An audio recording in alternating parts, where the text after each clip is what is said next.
Crystal the Herbalist, and I am back to tell you more about therapeutic actions.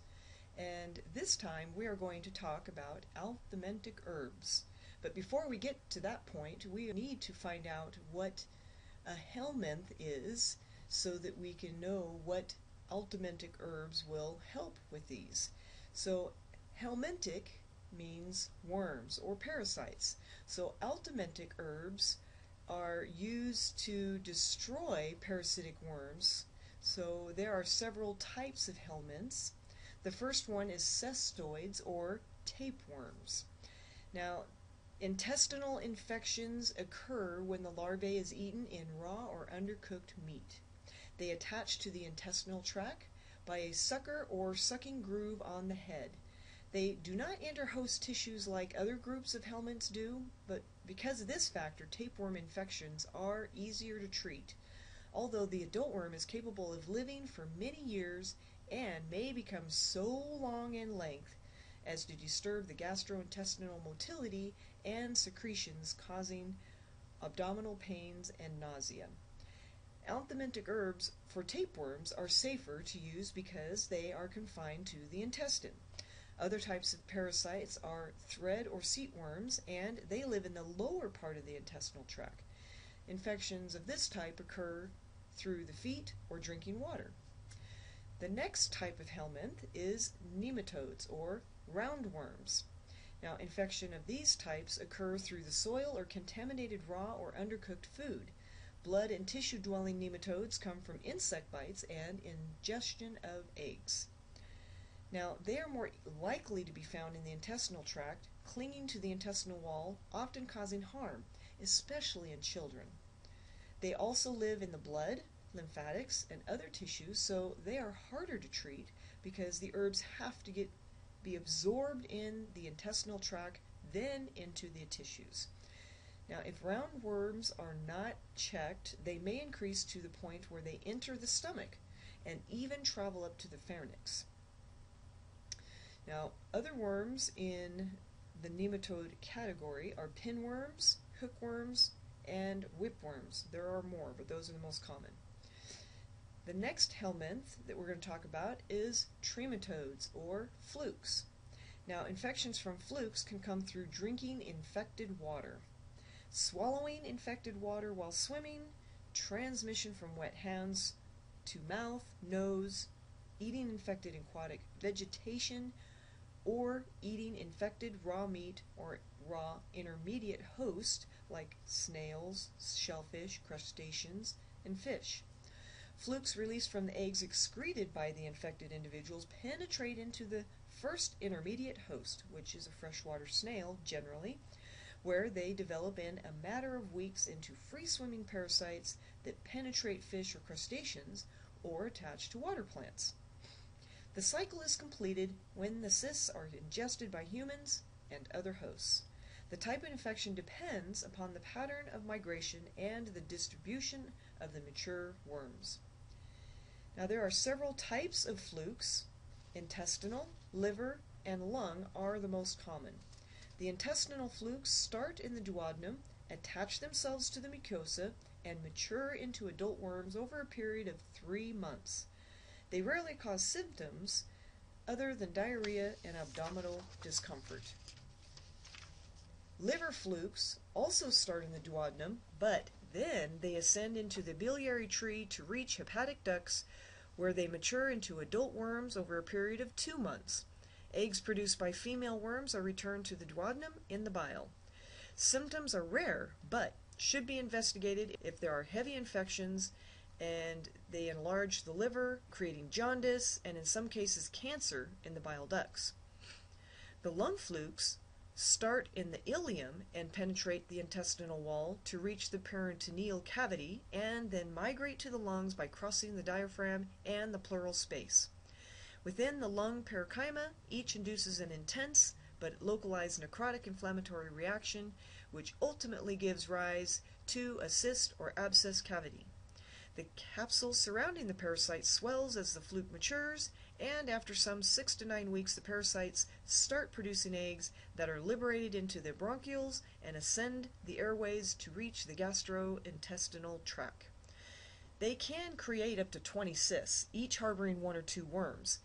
They usually live for 6 to 7 years, but some have been known to survive for up to 20 years. Yikes. Light infections are not going to cause serious problems, but if large numbers of flukes remain untreated, they can cause chronic bronchitis, epilepsy, and pulmonary symptoms similar to or even associated with active tuberculosis. Somatids. Somatids are extremely small organisms that live in the blood. Somatids were discovered by a French-Canadian scientist, Gaston Naessens.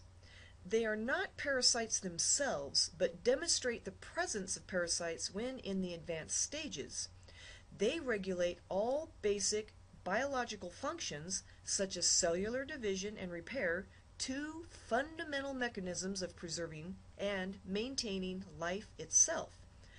There is a definite growth pleomorphic, which is form-changing, cycle as they progress in the 16 cycles of life.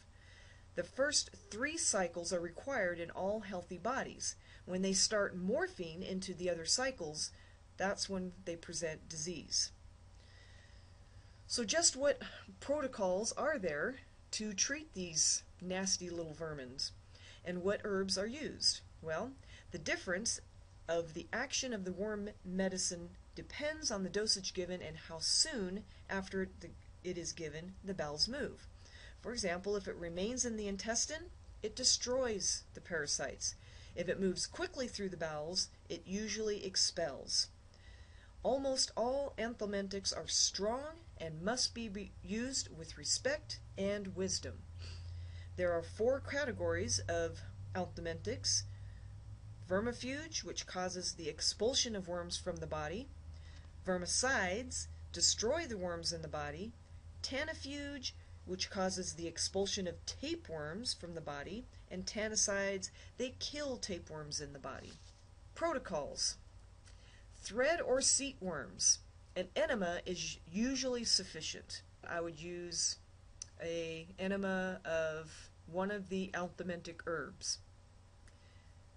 The next one is roundworms.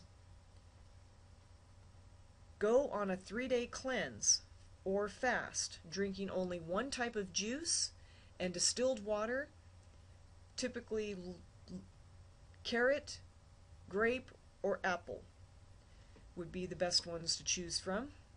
And take the anthelmintic morning and night, preferably with wormwood, which is another anthelmintic, so that means you'd be taking 2 anthelmintic herbs during this process. On the morning of the 4th day, drink 6 to 8 ounces of senna tea alone to cleanse and purge the bowel of parasites. For tapeworms, they are a little more stubborn, so fasting is not always going to work. Dr. Shook gave the following remedy. For 1 to 2 days, eat foods that tapeworms dislike, such as onions, garlic, pickles, and salted fish. This weakens the worm and tends to loosen its grip so that when the herbs are taken, the tapeworm can be expelled more easily. Then, for 7 to 10 days, take either male fern or pomegranate, the 2 best anthelmintic herbs for tapeworms. Also, use lobelia and senna to help the bowels to expel them more easily. The most potent anthelmintics are wormwood. Next to rue is one of the most bitter known herbs, and it's a vermifuge, and they work the best on roundworms. Male fern and pomegranate are both tanifuge, vermifuge, and they work the best on tapeworms, roundworms, and pinworms. Tansy, you use the seed, and it's a vermifuge, and they just work on the worms in general.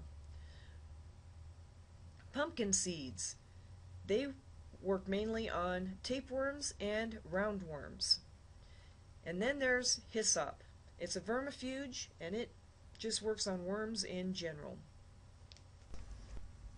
I hope you have enjoyed this video and learning more about herbs and the therapeutic actions.